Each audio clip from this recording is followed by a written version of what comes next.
All down, all silent, going, go, so congratulations. Welcome to the Current Market Insights podcast, brought to you by Harris Partners Real Estate. Each episode, we chat with real estate author and industry leader Peter O'Malley to discuss the current property market conditions and provide insights to assist you on your property journey. Hello and welcome to another edition of Current Market Insights. I'm your host, Kieran O'Brien, and with me is Mr. Peter O'Malley. Peter, hello. Kieran, good evening. Good to see you. Good evening and good to see you, my friend. We've moved a little bit on in Australia since the budget recently, and I know we spent an episode talking about what the budget was, what the likely implications were in the property sector, and what your thoughts were on some of the policy changes, which I know are quite contentious. And one of the things that we discussed was that there's quite a few economists and political commentators and people out there that are giving their own thoughts on what's happening quite understandably. And one of those that you had quite a lot of stock in was a gentleman by the name of Warren Hogan. And you did mention on air that you were off to see him after we last recorded to give some thoughts on what he was seeing in the economy. And I thought tonight might be a really good opportunity. You've been to that talk. You've been able to digest some of the information he had to impart. So I figured it might be a good idea to take our listeners through some of the insights you've gained, what Warren is seeing and thinking with regards to the budget, and then how we can connect that to what we're seeing and are expecting to see in the property market across Australia and Sydney more particularly. Yeah, thanks, Kieran. Look, there's obviously lots of commentary, probably excess commentary about the budget out there, and people are probably getting budget fatigue right now, which is fair enough too, because there's an excess of agendas out there in the marketplace saying different things. And hey, the legislation hasn't even been passed yet, so it's not even fact as it stands. The reason we're so interested in what Warren Hogan has to say is he was one of the lone wolves in 2025 saying the RBA, he was completely wrong to be cutting interest rates at that time. Yeah. And he felt remarkably that I think with the third interest rate that they should have been hiking when they were cutting. Yeah. So at the time, a lot of people understandably criticised Warren Hogan, but ultimately he was proven right. Time is very kind to the truth, and he's not the sort of fellow that says, I told you so, but he stuck to his guns on that one. He's ultimately been proven right. So I was invited to a breakfast talk where he was the guest speaker, the primary speaker, to give his view on the budget. And I thought, well, given he's in form with how he's viewing the Australian economy, he would be a good person to go and get a budget rundown from. Yep. And see what he's seeing and how this budget will interact and impact not just the property market, but the economy more broadly. If I can say, Warren Hogan actually went very light on the impact with the property market because it's not his specialty. Yep. He was more interested in the impact of the budget at this time on the Australian economy and what it means. So I expect that. I mean, he is an economist, so the economy more broadly is his bread and butter. But part of the benefit is we have someone like yourself who is interested in both realms, has heard him speak, and can theoretically connect the likely impact for us. But given that we dissected the budget a little bit and obviously went into more depth around the property-specific changes, at a broad level, what was Warren's take on the rationale for the budget from Labor's perspective? What was his thoughts on why he thinks they went the direction they went? Not necessarily the specifics around negative gearing or capital gains, but their whole energy level, the whole kind of message they were trying to send. Does he have thoughts on why Labor has put out this particular budget? Yeah, this is not in order of the information that he put across to the audience, but to answer your question, this budget is designed to compensate for government spending. Yep. So he doesn't call it specifically the NDIS. He had a phrase which I haven't actually heard before. Maybe it's out there, but the care economy. Yep. Australia's gone too far with the care economy. You can obviously put the NDIS in there, where it's and sometimes you sound heartless saying these things, but the thing about the care economy is it's not productive for the economy. Yeah. And the government is spending excess in that area, not just the NDIS, but more broadly socially. And what that is doing is it's creating a class of I won't say victims, but it's creating a drain on the budget that the government needs to plug that gap, and they've done that through higher taxation in this budget, and then wrapped it up in intergenerational inequality. So is he suggesting that this is, the care economy, are you using that in the same line as, the welfare expenditure, the welfare cost of maintaining I think, you mentioned a phrase earlier once that the supporters supporting the supported kind of thing. There's using taxation to prop up those that are less productive in society for whatever reason. Absolutely. Yeah. So look, let's go back to the top if we can from Warren's talk and some of the notes that I took there, which I think will be of interest to our audience. He said at the opening point, I really dislike this budget if for no other reason than this next point. I'm not political. I'm a macroeconomist, he said. But my commentary today on this budget is going to sound highly political. And that is because it's a crazy budget, it's a risky budget, and it's at the wrong time to implement this given where the economist status and performance is at the moment. The government are undoing generations of good policy that have underpinned generations of wealth. So that was his problem, and I think the next point that he made was highly significant. The way the Australian economy is currently structured, Kieran, any growth above 2% GDP is inflationary. Yeah. The government are spending at 3 to 4%. Yeah, creating their own inflation. Correct. And it's the man on the street that's wearing, the man and woman on the street that's wearing the outcome of that. So the private sector is now being hammered with higher interest rates, and according to Warren, we'll see further interest rate hikes, maybe not in June, maybe in June, who knows, but we'll see further interest rate hikes in the years to come if the government keeps spending like this, because the Reserve Bank will need to get the inflationary pressures down through the private sector to compensate for the excesses of government spending, which one obvious area to not cut it out entirely, but certainly tighten up is what he calls the care economy, So there's a couple of points I'd like to talk a bit more about there. You mentioned in your notes, and Warren talked about the idea that the government is undoing policies that have underpinned generations of wealth creation.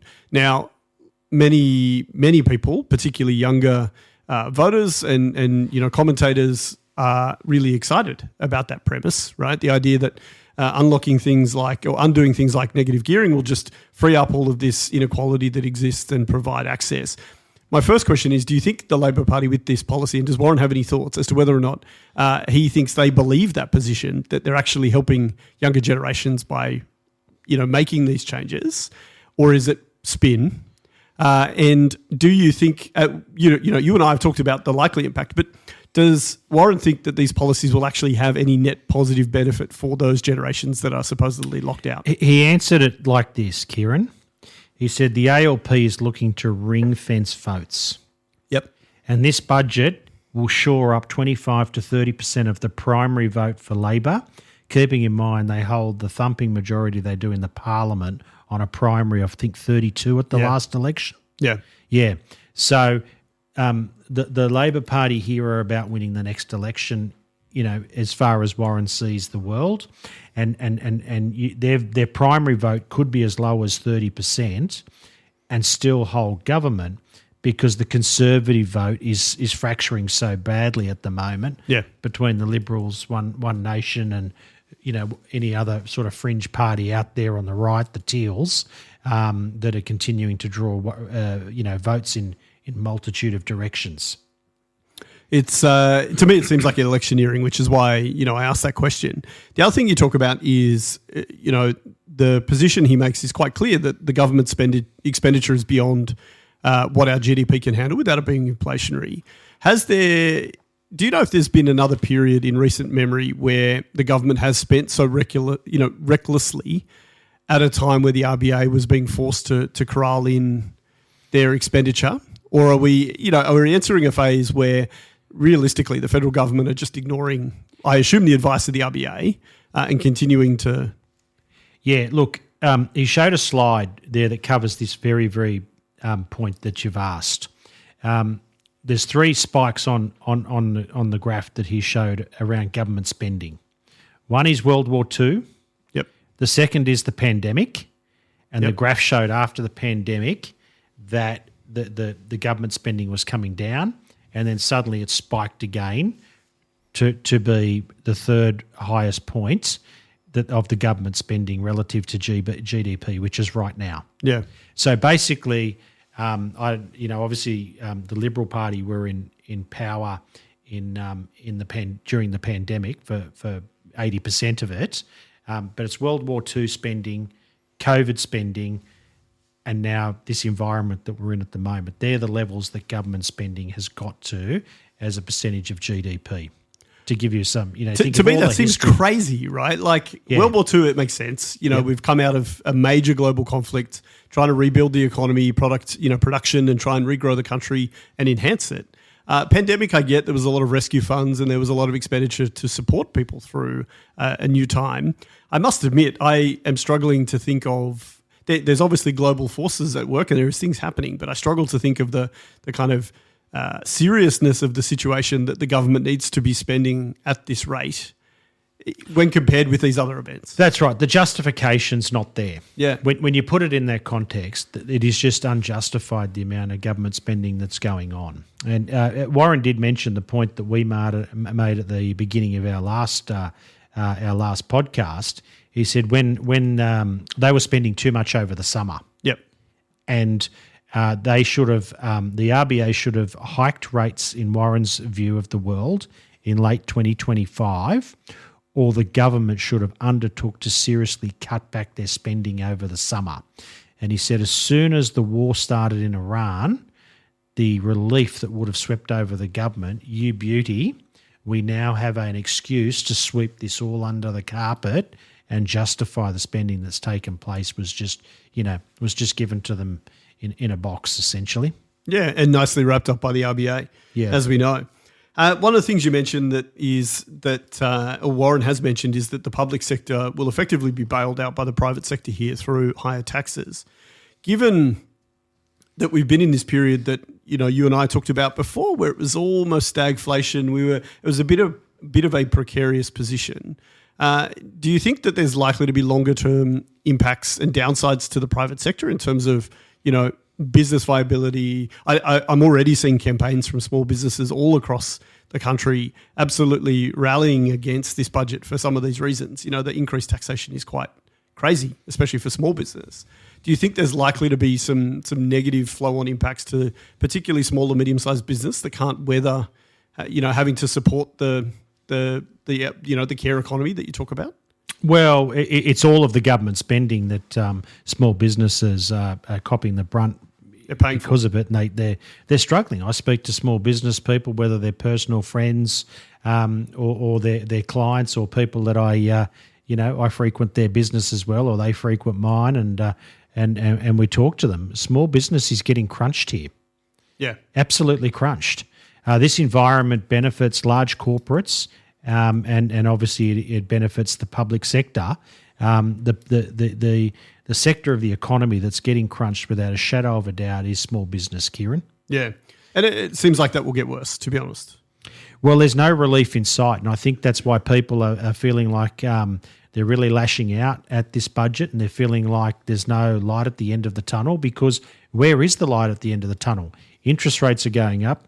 Warren highlighted that the core inflation is just far too hot in Australia, notwithstanding that we've had 3 rate hikes in 2026. And to give you an idea of that, the first quarterly numbers, inflation numbers that are coming out after the commencement of the war will come out tomorrow, the day after we've recorded this podcast. Yeah. And we will see there how much business has been passing on cost and how those additional costs are flowing through the economy.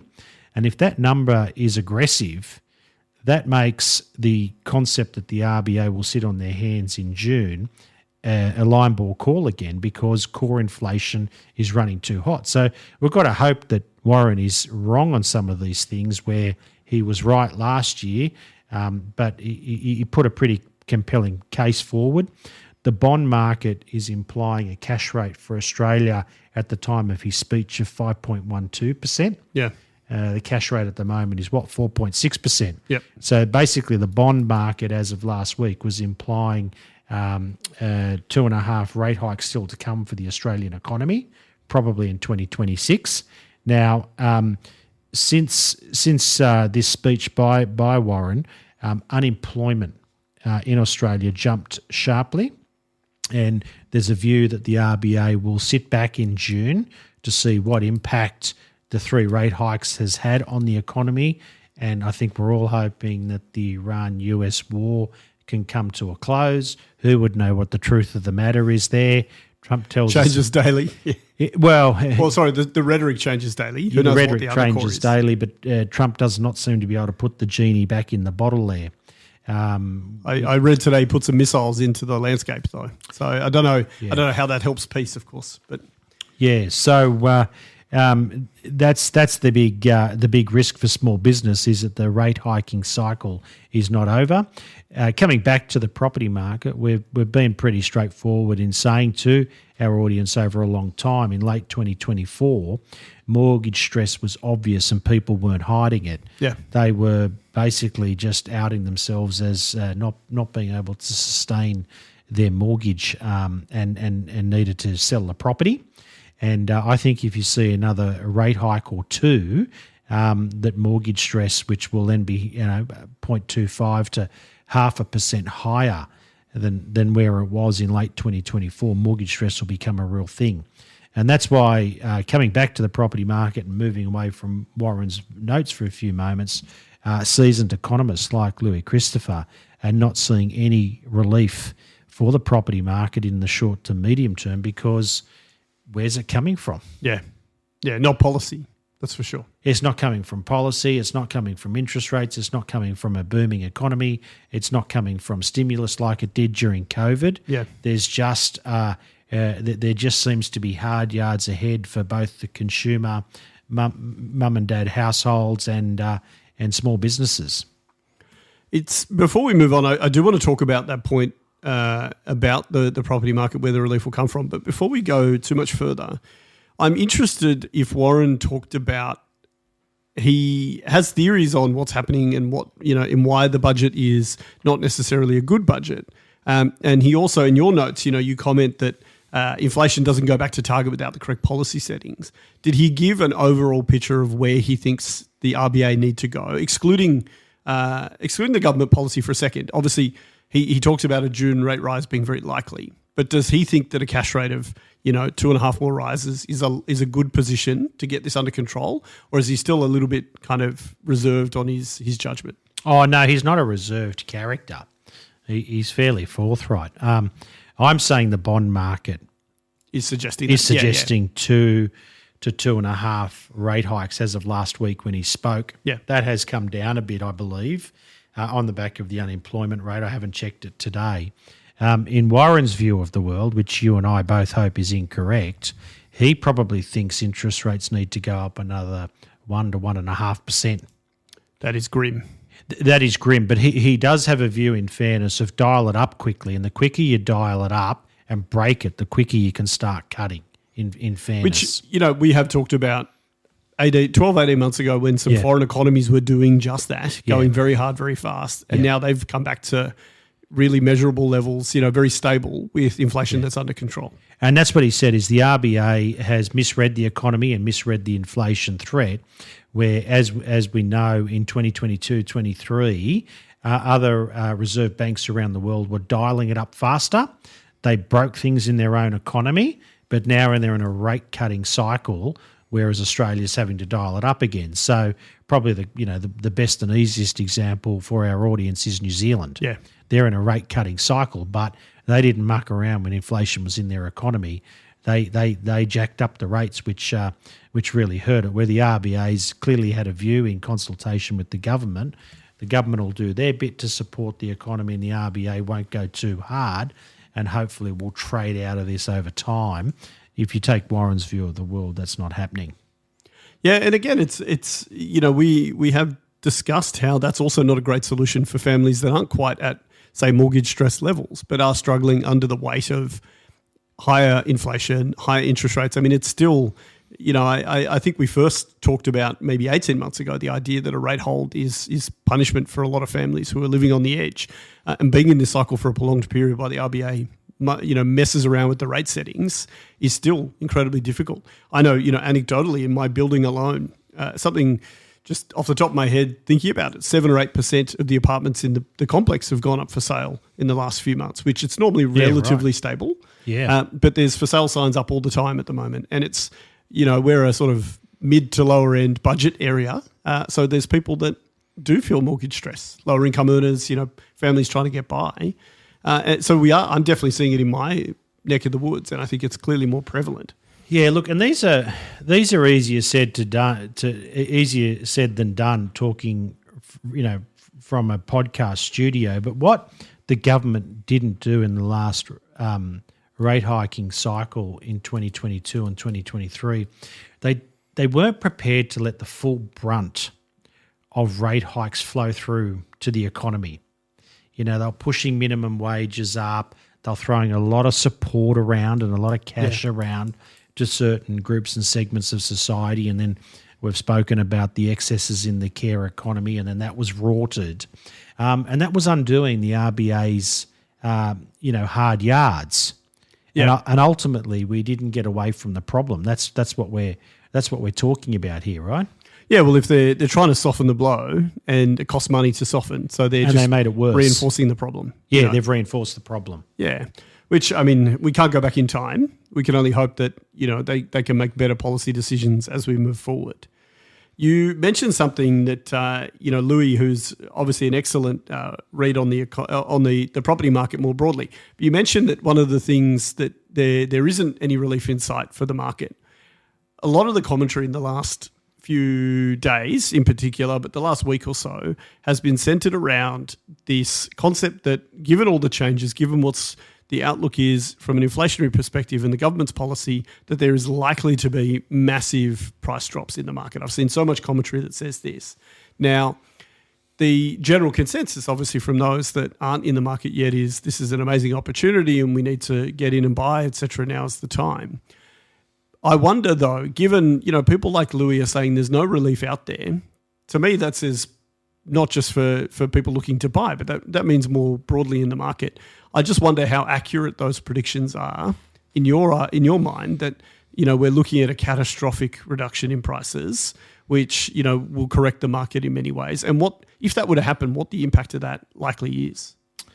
Look, the budget speculation leading into it, the anxiety coming out of it, what's going to get passed through legislation.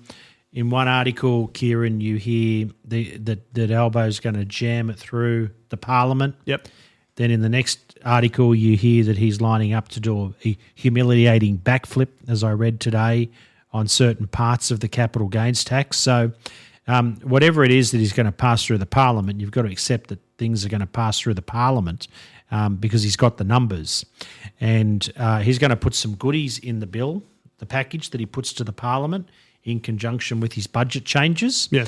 And if the Liberal Party don't vote for the package, they're going to say we didn't vote for the package because we don't like the tax changes. But then obviously the Labor Party are going to say we had these goodies in the budget for all of you people and they voted against them, so they didn't want you to have them. Yeah. So it's all rampant politics, wedge politics. John Howard was a master at it. They're now copying it in reverse. And it'll be interesting to see how the vote goes when they do put that bill forward and what the package looks like.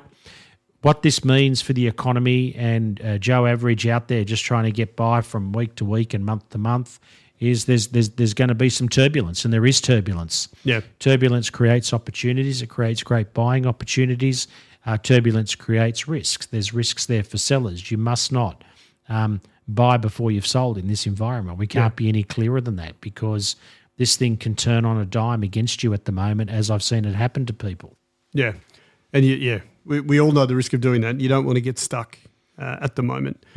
Before we move on then to the current kind of market settings, what you're seeing and what the auction numbers are showing us, one of the comments that stuck with me from Warren's notes is that he thinks that the government really hasn't had the right interest rate settings for 10 years or so. The RBA, that's the right. RBA, sorry. Yeah. Sorry, I said government, but He did go on to say we're now paying the price of not going into recession.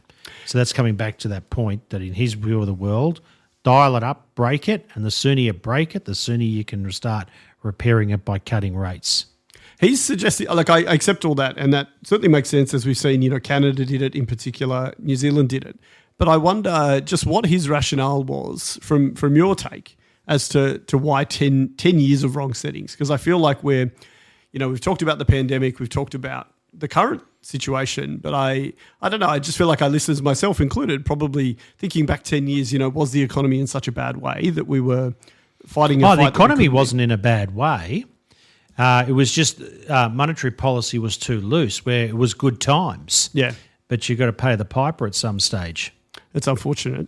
Yeah. I don't like paying the piper. And that's kind of what he's saying where we're at now, is that in the last 10 years particularly, is we've lived beyond our means, given the capacity constraints and the productivity issues in the economy.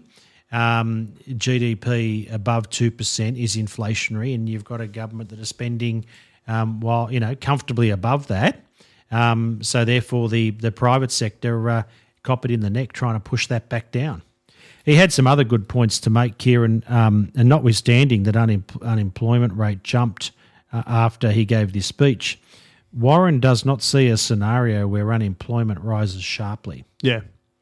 And that is primarily due to the ageing population and the immigration surge into the country. What he highlighted is there's an absolute mismatch of what the labour market's trained for and what is required by the economy. Well, that was actually going to be one of my questions. We've often talked about the rise of AI, the impact it's had on things like work from home, the office culture, etc.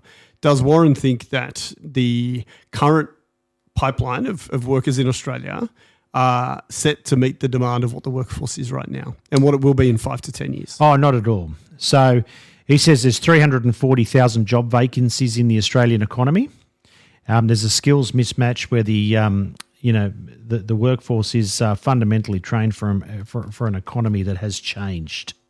So he gave the example on the morning of he called someone out to cut his hedges at his home on the North Shore, and it cost him $1,500.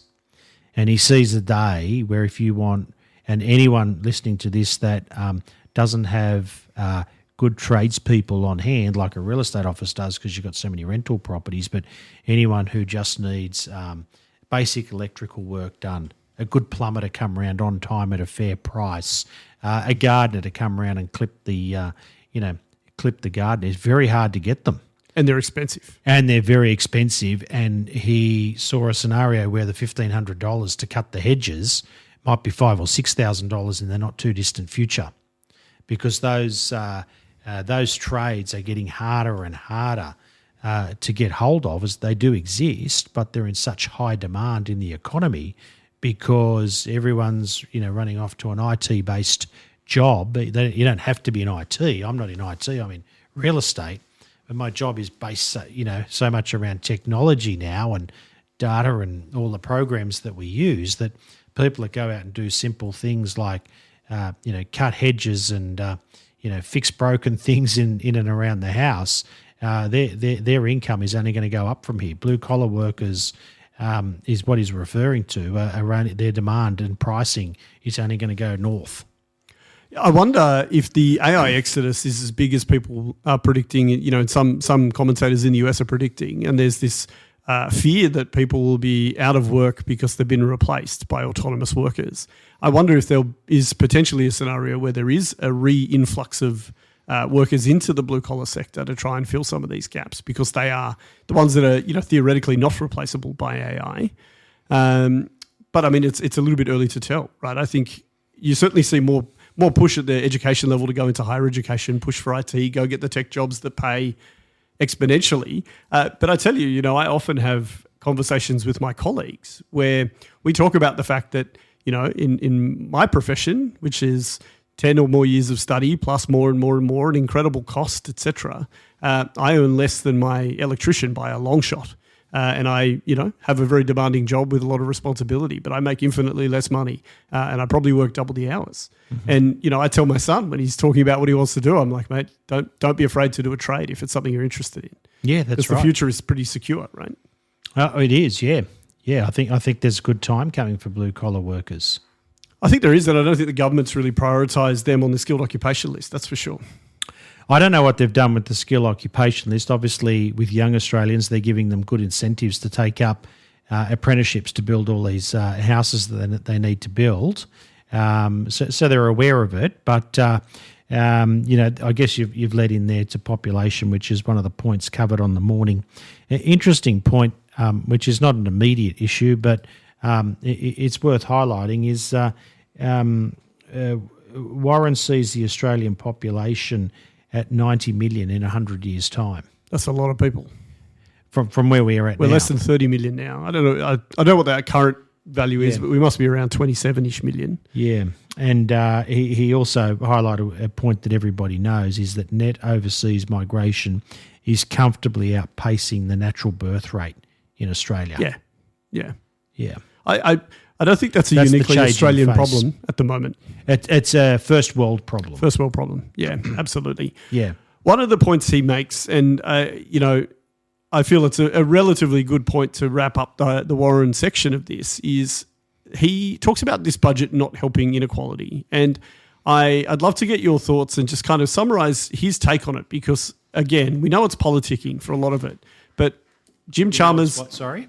We know it's politicking, a lot of the commentary around this, right? Yep. But Jim Chalmers and Anthony Albanese have made huge strides to try and paint this budget as one that addresses generational inequality and allows everyone a fair go, while also, hitting those that have been on the earth a bit longer. Warren completely disagrees and says it's going to do the opposite. Do you think that he's going to be proven right on this, that ultimately this isn't going to make a difference? Oh, this is not going to make a difference to intergenerational inequality. Yeah. No. Because, that's how they painted it, right? I know how they're painting it. That's just how they wrapped it up. Yeah. No, the average Australian's not buying this story at all. This is a complete and utter tax grab. It's a broken promise, and it's an absolute tax grab. And it's likely, as we've talked about last week, going to actually make it harder for those at the entry point, which is, one of the key target areas. It's going to make it harder for them to get into the market. Yeah, and that's why people are up in arms. Everybody can see, we have been mentioning for the last 3 years, the wealth gap that has suddenly opened up in Australia post-COVID. Yeah. No one denies it's there. How do you fix it? I don't pretend to know. Is this the answer? Absolutely not. Yeah. This is a recycled, failed election strategy from 2019 that they've rolled out again in 2026, and because they're in government and they've got the numbers, they can get it through. Does that hold in years to come when the Liberal Party actively campaign against it and promise to repeal? Well, that's what we're all going to sit back and watch. As discussed in our previous chat, there were some elements of it that may help to rebalance generational inequality.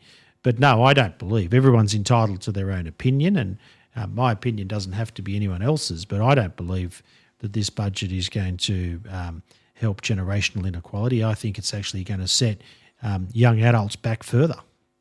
Final question then before we move through to the current market part. Do you think if this was to fail to get through the House and the Senate, let's play devil's advocate here, and let's say, the government brings forward the budgetary measures and it fails to get through the houses, do you think that the Labor government believe enough in these changes to take it to the next election, or would they give it all up and admit that it was a tax grab and move on with an alternative policy? Oh, I think they'll be governed by polling there. The point that Warren made, the Conservatives are split between the Teals, the Liberal Party base, One Nation, and then you might throw Liberal Democrats there on the side as well if they run, and who knows what Clive Palmer's going to do at the next election to draw in a few votes. I think you go back to the point that if they can keep their 33% primary ring-fenced, Labor will feel very good going into the next election. Yeah. A couple of backbenchers, Labor backbenchers have come out. Andrew Charlton and Jerome at Bennelong have come out, they're Labor backbenchers, and come out critical of the capital gains tax component. So the government may concede around startups on the capital gains and, give a bit back in certain areas to sort of, help pacify and smooth the way and, take some pressure off themselves. But fundamentally, I think if you've gone down the path they've gone down, you can't do a U-turn. No, well, I asked the question because it was a failed election baseline in 2019, and I just wonder whether they don't believe in this policy at all. They're using it as an opportunity to grab money like they are. Oh, they don't believe in the narrative. Correct. And they clearly believe in the policy because they keep trying to get it through. No, well, that's right, but they didn't take it to the last election. They waited until, they're firmly in government with a good majority to do it. Yeah. So that's why I wonder whether they would actually try and run this through the next election if it wasn't successful in the House now, or whether they would pivot their rhetoric entirely and try and find a new way. Look, at some stage in the next few years, someone's going to write a book on this. And going into this, did the government expect this sort of blowback and they were prepared to, just put the ball under the arm and hit it up regardless, knowing that they were going to cop this sort of flack? Yeah. Or were they naive and they're completely blindsided by the reaction and the venom that's coming their way as a result of these changes? I don't pretend to know the answer to that, but it'll come out in time. There's no doubt about that. I think we'll see it in Jim Chalmers' memoirs, inevitably. Let's move toward the end of the episode tonight then, Peter, and talk finally about what's been happening across the auction market. We use, as our listeners know, SQM Research's numbers week to week, as they're typically more accurate, to tell us what's happening across the market. And I know that Louis has been quite active in his commentary online. So if you can, tell us firstly what the numbers show us, and then secondly, what you are seeing with your properties on the ground at the moment, how your vendors are faring and how you're finding the buyer interactions. Yeah, look, so the auction clearance rate last Saturday was 36.5% in Sydney. Sold prior 217, sold under the hammer 193. So clearly of those successful auctions, a vast majority of them took the money and run early. Yeah. What was really interesting, Louis did offer, more significant commentary this week on the auction numbers than he normally did, and I'll read his commentary. He says a huge amount of rescheduled auction activity taking place at the moment. 177 properties sent to auction in Sydney last week were rescheduled for a later date, postponed. That compares to just 14 properties postponed from auction in the same week in 2025. A lot of sellers are kicking the can down the road for a couple of weeks in the hope the news gets better and some liquidity comes back.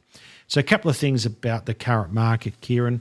The first thing I would say is, yes, it's not a great market, but it is a better market than the auction clearance rate suggests. Yep. So how you make sense of that comment that I've just made is the auction process is essentially the wrong process for this market and these times. Yeah. Yeah. To think that you're going to have 3 or 4, if not 4 or 5, emotional and excited bidders at your house on 4 Saturdays' time, all trying to supersede each other on price, is fairly fanciful in this environment. Yeah. As a real estate agent, this is about bringing a genuine vendor who wants to sell and a fair-minded buyer together on price, agreeing on terms and consummating the sale. Which is reflected in the sales price auction. Yeah. Right. That's, when you've got that agreement that's made, whether they had a more ambitious target to begin with or not, is less relevant. You've been able to match those two and you get a sale. Yeah. But for those kicking it down the road, realistically, what we're discussing tonight, I feel like the news is unlikely to get better for them in the coming weeks. Oh, well, look, let's go to the news, shall we? I haven't seen you for a week, and you've obviously read the news and you're going, hey, it's pretty bad out there. I do want to take the news on. Sure. I love taking on the news. Yeah. As I said to you, on the ground, there's sales to be made. Yep. 2018, there weren't buyers on the ground. It was very tough to make sales because of the credit squeeze and the Banking Royal Commission. Yeah? Yep. That was a tough market. This one here, prices have come back, but there's still buyers that will buy if a vendor's prepared to meet the market of the day. You've probably noticed certain publications are running really, really hard connecting the current state of the property market with the budget. Yeah. Now, the property market has been falling, and the property market in Sydney has been an auction clearance rate sub 40% for the last 9 weeks. Yeah. The budget was 2 weeks ago tonight. Yeah. So the budget is not the cause of the current downturn in Sydney property. But if you're reading the press at the moment, and I must say there are left-wing and right-wing journalists who are taking this position because everyone's now acutely aware, and increasingly people who want to know what's really going on in the property market are tuning into Louis' numbers rather than the Saturday night. I was about to make that point, right? So usually when we first started talking about SQM research on the podcast, normally it was you and me talking about it, and there was a trusted group of followers and those interested in the market that the commentary would be around what Louis is releasing. I have seen a definitive increase over time in obviously his exposure, and rightfully so. But in the last few weeks in particular, I am seeing SQM quoted in places I would never have seen it before, in publications I would never expect to see it before, on social media where I've never seen it before. By companies that have their own data houses, Kieran. Yeah. But they're going to Louis and SQM research for the facts. Yeah, exactly. Because they know Louis' facts paint a more dire picture of the Sydney market than what their researchers, Fluff and Bluff is promoting every Saturday night for the weekend media. Well, exactly. And, you and I have been talking about sub 50% auction clearance rates for quite some time. And you've always maintained, along with Louis' position, that typically, if it's sustained, it indicates a market that may be entering a downturn, et cetera, et cetera. We're now talking, substantial shift downwards from that point. And I fully accept that the media, and I have this conversation with my wife, they are highly tuned right now to keep people nervous for whatever reason. Like every bit of media is negative. I don't see much in the positive space at all. But I'm struggling to really understand what the end game is here. Oh, this is political. So the reason I raised it is that because I look at property all around Sydney, in my social media feed, I started getting the Blacktown Advocate. Blacktown house prices crashed 10%. The St. George Advertiser, St. George Market, no buyers. And I just started seeing from, the equivalent of the Inner West Courier for our audience, but around the city, the News Limited publications, they're all the same owner. all the same owner, are carrying this really dramatic anti-property position. And it's like, geez, I knew the market was falling in Western Sydney. I didn't know it was that bad. And then when I look into it and I look at the data, it's not as bad as the headline, but then something consistent started popping up. And to their credit, I don't subscribe to Crikey, but for some reason I get the Crikey email. And Crikey wrote an article last week saying News Limited are going extremely hard on property prices and linking it to the budget, because it is a way of weaponising the public at large, the wealth effect, at the Labor Party. Yeah. So there's a game going on in the messaging that if you are out there trading, you must follow the real data. We've said for years now, the real data, as far as we're concerned, that you should be following is SQM research. But there are companies like PropTrack that are aligned with realestate.com and Home Price Guide. Home Price Guide that are aligned with Domain, and Cotality, which are publicly listed but independent, for example.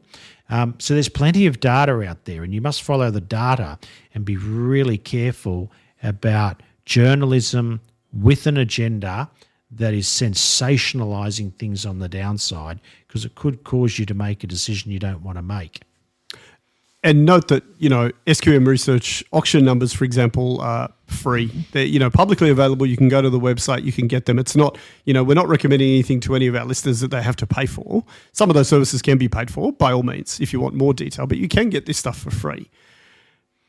Given then, pivoting to my previous question, but my final question for you tonight then, given that you're on the ground each week, seeing buyers and you're seeing sellers, what is the commentary like on the ground, excluding the analysts, et cetera, giving their thoughts? What is the commentary that you are having with buyers and sellers? And then do you think, as a final point, do you think that there is opportunities to come for first home buyers over the next 6 months in the market here? I haven't seen anything for first home buyers in the next 6 months, or would lead me to believe that is the case, other than prices falling more generally. The people that shouldn't really be worried about the downturn, Kieran, are those that are buying and selling. Yep. As long as you sell first and you know when the market's falling, that it's likely to fall after you sell, it shouldn't really worry you. As long as you transact in the same market, the number that really matters to you is not what you sell at, not what you buy at. It's what the changeover price is. Yeah. And I've made lots of sales in the last month, where I tell people to stop focusing on the shortfall in their sale price and start taking a look at, the value buying that's in the market that wasn't there at the start of the year. Yeah. So the real estate market, if you're buying and selling in the one market, it's a classic seesaw. If it's good selling, it's tough buying, and if it's tough buying, it's good selling. Yeah. Yeah. One side always has the slight advantage, right? That's right. Yeah. Yeah. And when you approach it that way and put a plan in place, it'll all work out. There's no doubt that there's people out there in isolation taking a bath, as we touched on 3 or 4 episodes ago. There's an increasing amount of people that are selling properties for, a significant shortfall compared to what they paid for the respective property. And that's really painful and that's really sad. I don't take any satisfaction in that, even though there's some nut jobs on the internet that seem to find it as a great discussion piece when someone, gets towelled up on a property. I just think that's tragic, because I have too often been at the table and dealt with the human side of that happening to someone. But if you're buying and selling and you've got good equity in your property, just focus on the opportunity that's out there at the moment, because there's plenty. Final question then before I let you go. One of the things we talked about that's been happening is obviously rental market changes. We haven't touched on the rental market tonight, but I'd just love to see, from your own experience and your own stock, landlords, etc., is there any commentary at the moment or indication that there is likely to be more imminent rent increases off the back of some of the government changes to negative gearing? No, again, that comes back to this journalistic beat-up. Yeah. Negative gearing's grandfathered for existing landlords. Of course. And that's not even my gripe with the budget. Yeah. My gripe with the budget is not of anything to do with existing landlords. It's that incoming landlords who will create future rental pools for the marketplace are not going to be interested in buying brand new product, because the legislation, if it goes through, will create a price bubble in brand new developments. Yeah. And they're not going to purchase existing stock because the rent won't cover the mortgage. Yeah. So there needs to be a recalibration in the market, and to recalibrate, to entice investors into the existing property market under the new changes, prices need to drop sharply. Rents need to rise sharply to recalibrate, or you need to get a bit of both to have yields return to a level relative to interest rates of the day that would entice investors forward. None of those things are going to happen easily or smoothly. And what you will see, as I say, is prices probably pushing down, as we're already seeing. We've highlighted that tonight. And you're going to see rents continuing to rise. And when yields in Sydney are positively geared, then investors might come back and take a look at it. But the fact that they can't negatively gear against their income wages at the moment means that a lot of would-be landlords whether it be in Sydney, in the regions or other capital cities, are going to find other asset classes to invest in. Which all just, hurts the housing crisis even further. Really great chat tonight, Peter. There's been a lot to unpack, and I think an interesting episode talking more about the, Warren Hogan, a key economist, viewpoint on the budget and the economy more broadly. I've certainly enjoyed it, and I know our listeners would have as well. So I thank you for coming in and talking with us. Yeah, thanks, Kieran. All the best. All the best, and thanks to everyone for listening to Current Market Insights. We look forward to speaking with you next time. Thanks for joining us on the Current Market Insights podcast, brought to you by Harris Partners Real Estate, the podcast providing real estate insights you won't find anywhere else.